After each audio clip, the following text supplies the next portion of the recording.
Dans une petite ville paisible où la foi occupait une place centrale, vivait un couple admiré de tous, le pasteur Samuel et son épouse, Grace.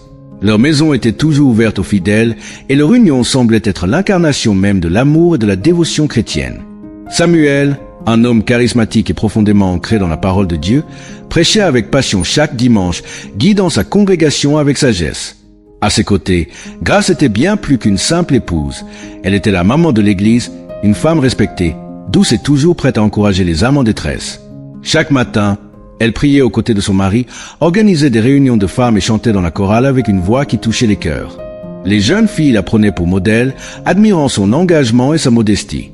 Elle semblait incarner la vertu, l'humilité et la fidélité. Mais si l'Église voyait en elle une femme pieuse et irréprochable, personne ne se doutait que Grace menait en secret une toute autre vie. Une vie où la prière n'avait plus sa place, où le luxe et l'ombre des affaires interdites prenaient le dessus sur la foi. Un jour, son secret commença à se fissurer. Et tout bascula. Samuel était un homme bon, mais leur vie était modeste. Leur engagement spirituel les empêchait d'avoir les moyens de s'offrir certaines choses que Grace enviait en silence. Elle voyait des femmes autour d'elle, des épouses d'hommes influents, habillées de vêtements raffinés, voyageant, vivant dans l'abondance. Pendant ce temps, elle devait compter chaque sou, porter les mêmes robes pendant des années et cacher ses envies derrière un sourire bienveillant. L'opportunité était venue par une amie, une femme de son âge qui fréquentait les milieux huppés de la ville. Cette femme, qui ne venait pas régulièrement à l'église, l'avait un jour invitée à un déjeuner privé dans un restaurant chic. « Tu es trop belle pour mener une vie aussi limitée », lui avait-elle dit en posant sur la table une enveloppe remplie d'argent. Grace avait d'abord refusé. Elle était une femme de Dieu, l'épouse d'un pasteur respecté. Mais les paroles de son amie résonnèrent en elle bien après leur rencontre. Peu à peu, elle s'était laissée tenter.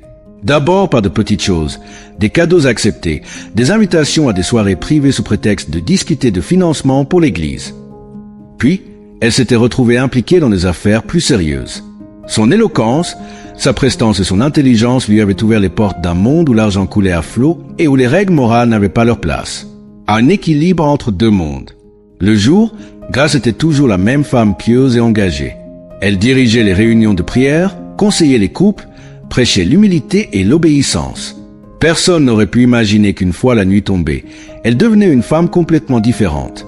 Sous prétexte de veillées de prière et de retraite spirituelle, elle disparaissait pendant des heures, parfois même des nuits entières. Son mari, Samuel, absorbé par ses responsabilités pastorales, ne posait pas trop de questions.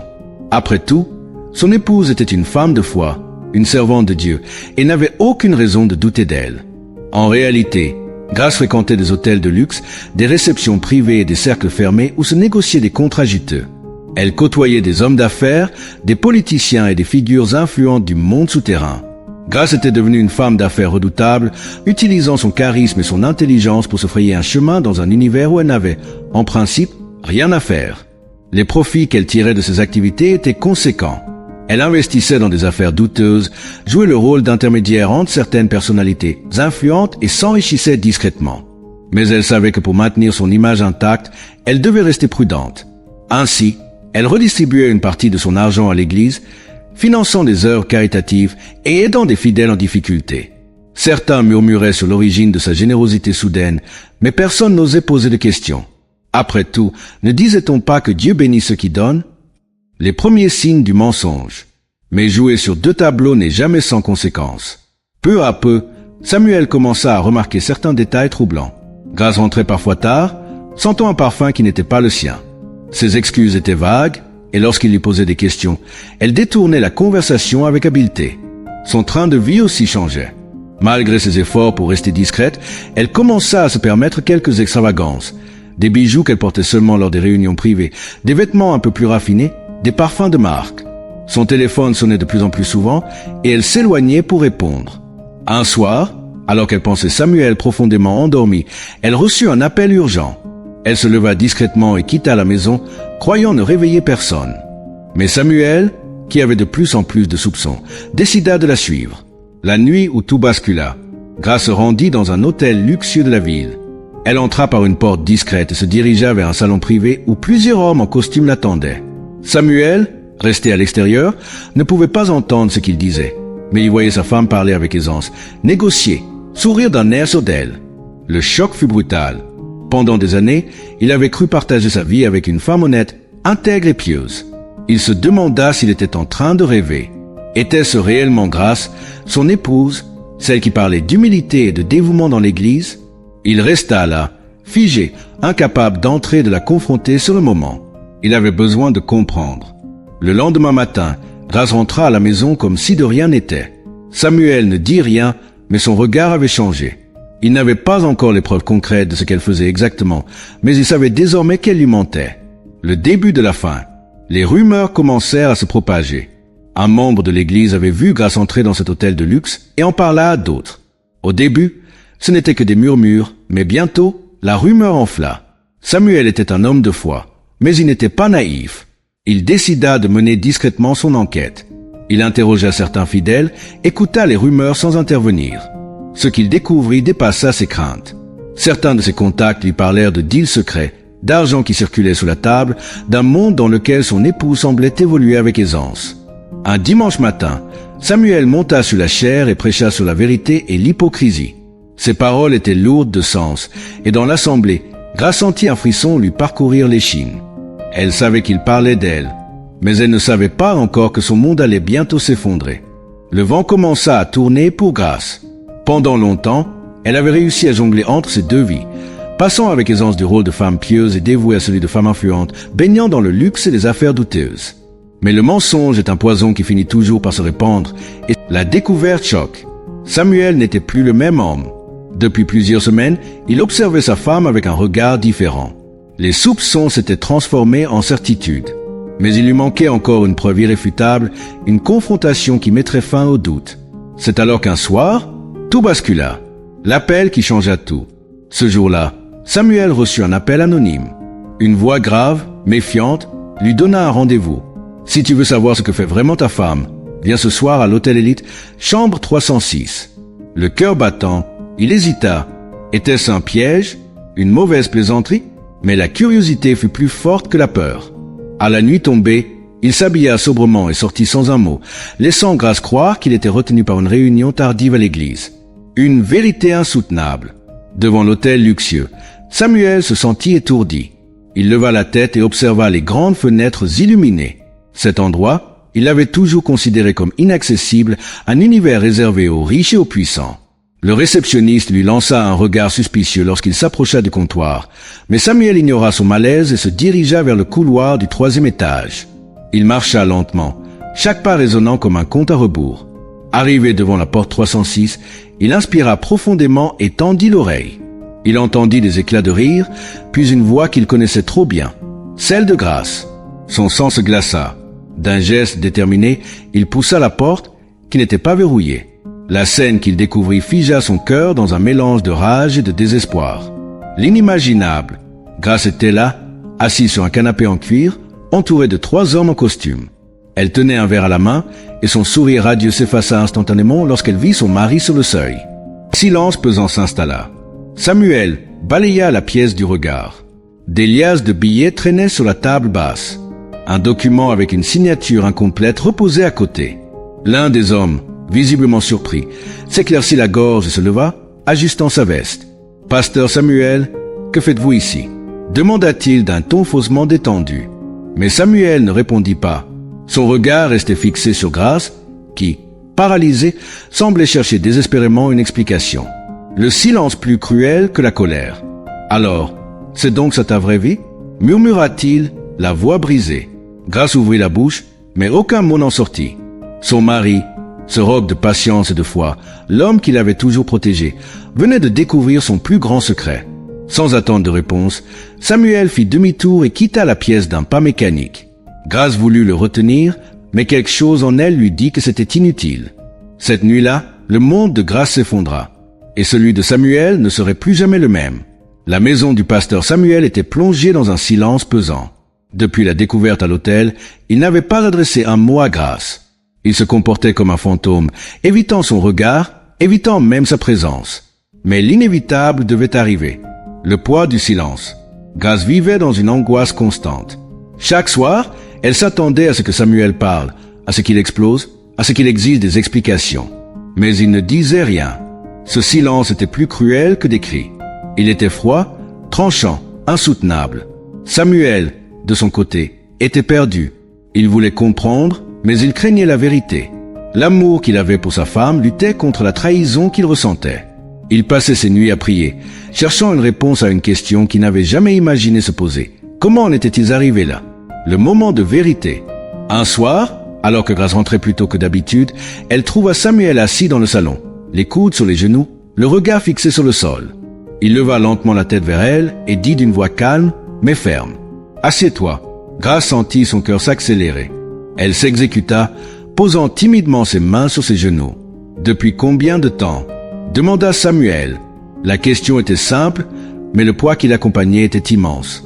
Grâce baissa les yeux. Devait-elle mentir encore? Devait-elle tenter d'arranger la vérité? Mais face à ce regard plein de douleur, elle comprit qu'il était trop tard pour jouer la comédie. « Ça fait quelques années », murmura-t-elle.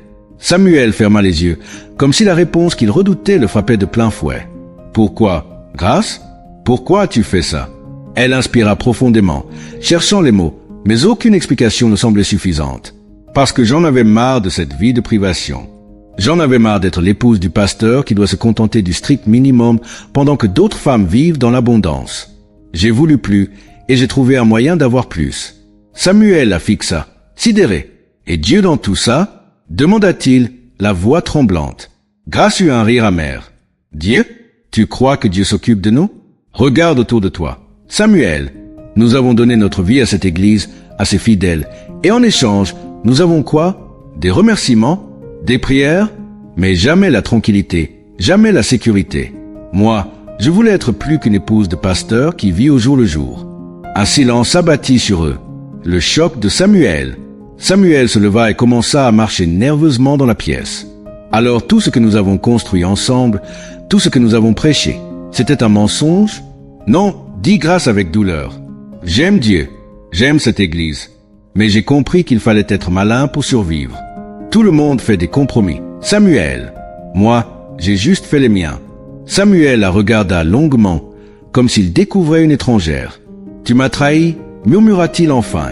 Tu as trahi notre mariage, notre foi, notre mission. » Grâce sentit les larmes monter. « Je t'aime, Samuel. »« Non, coupa-t-il froidement. »« Tu t'aimes, Grâce, tu t'aimes plus que tout le reste. » Il s'éloigna, s'arrêtant un instant au seuil de la porte. « Je ne sais pas encore ce que je vais faire.